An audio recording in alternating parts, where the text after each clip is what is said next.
to some success inventor. Invent your own success. I've got an interesting topic for you again today. It's about deadlines. Are they good or are they bad? With that being said, let's jump right on into it. The famous Muhammad Ali had a great quote. He said, "Don't count the days, make the days count." I think this is a pretty cool quote right here, and I think a lot of people, they actually focus too much on deadlines instead of making the days count. And I'll get into that in a little bit here.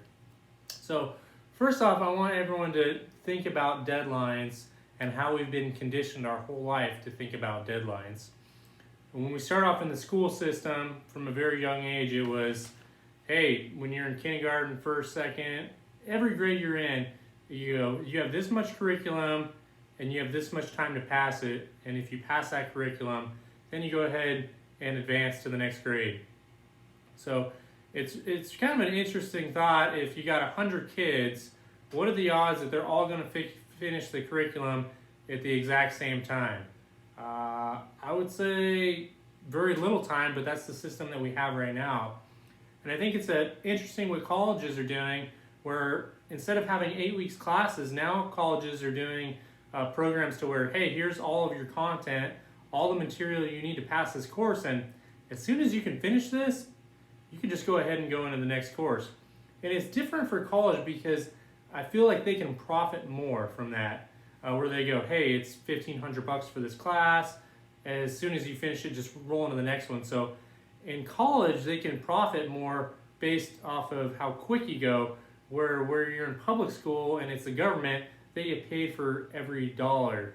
So, I mean, they get paid for every day that you're there. So it's a little bit different, but I think that's how we get conditioned into, okay, these are the deadlines. I've got 2 weeks to do my homework. This is how things are due. It's just a very traditional format going on in most places right now.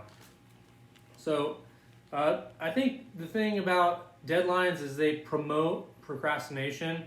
I know for me, I was always that person where if you give me 3 weeks to do something, on the last day I'm going to spend 6 or 7 hours and really get it done. So really, if the task takes you 6 or 7 hours and you've got 3 weeks to do the task, you could probably allot an hour or so a day and get that task done within maybe a week or a week and a half. It shouldn't take you that long. So you're actually making things last longer because you're putting deadlines on things, which is kind of counterintuitive that the deadlines are working against you, but they really are. So I would say if you are going to put deadlines on them, do very short-term deadlines. Do, hey, I'm going to do this by the end of the week, or maybe 2 weeks. When you have a year-long deadline, that's just a huge deadline. A lot could happen in a year. You could be way off and just give up on your goals. It's too long. I think rather than one big long-term goal, it's better to have a few short-term goals with deadlines if you are going to have deadlines.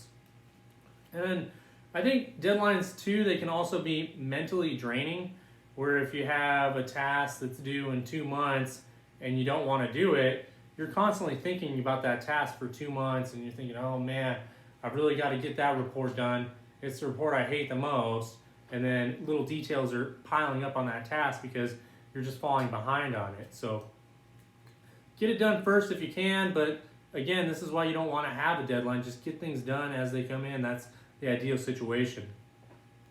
And another thing is that you want to track your time with all of your tasks that you're completing. So if you are actually putting a deadline on something of, hey, I'm going to give myself a month to do it, how long does that task take you to do it? If it's a 3-hour task, why are you giving yourself a month to do it? That doesn't really make sense. So track it, know how long it exactly takes you. If it's a 4-hour task, give yourself 1 week. So your deadlines have to be somewhat realistic to, allotting yourself the accurate amount of time. So another thing too is tracking your quality. So once you produce a product, let's say your product takes 4 hours to do, try and produce the same amount of work in 3.5 hours, or the same product in 3.5 hours, and see what kind of quality you get.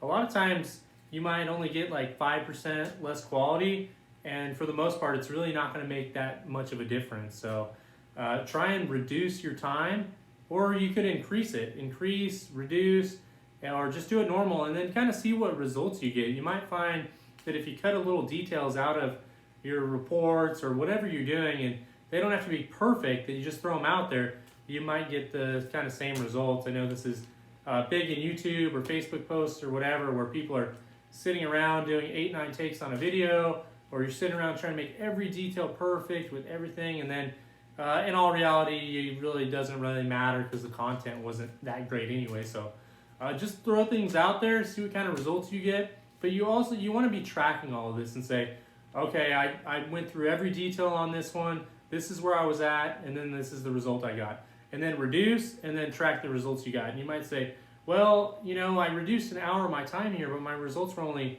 2% different or 5% different. And then you might realize, okay, I don't need to make this perfect. I just got to start throwing products out there, or my boss doesn't really care if my content isn't 100% perfect. I'm getting things out there. And a lot of times when you're producing the work, you're the only one that really sees your mistakes because you know the work that you're doing. But my last thing on deadlines is I think that deadlines, they actually stop your creative processes. Where if you think, oh, I have to get this done within 3 weeks, you're not going to be as innovative as you would have been. Where if you're just letting ideas flow to you naturally, and you go, hey, when I just think of this great idea, or I'm slowly going to work on this, when it comes to me, I'm just going to throw it out there. I just haven't heard of it with the biggest innovators and biggest people out there that they go, how did you become so successful? And they go, deadlines were my key to success. That's how I did it. And that's not really how it happens. I mean, with the innovative, creative thought process, you've got to just let things kind of come naturally to you and, make the days count, put in the work, and things won't seem so stressful too when you're just working naturally as opposed to putting hard dates on everything. Putting hard dates on everything, it's just too stressful for you. Just let the creative ideas flow, go to work or whatever you're doing in your side projects. Just let things flow. When you feel like you don't want to work anymore, don't work anymore if it's a side project. And it'll become more fun if you don't have the deadline to it. It'll feel more natural. You won't feel as stressed. And when that happens, you'll have the better ideas come to you. So that's what I got for you. Daniel Newsom, Success Inventor. Watch one of my other videos right here, and then click my face over here and subscribe. Got good content for you. But again, Daniel Newsom, thanks for watching.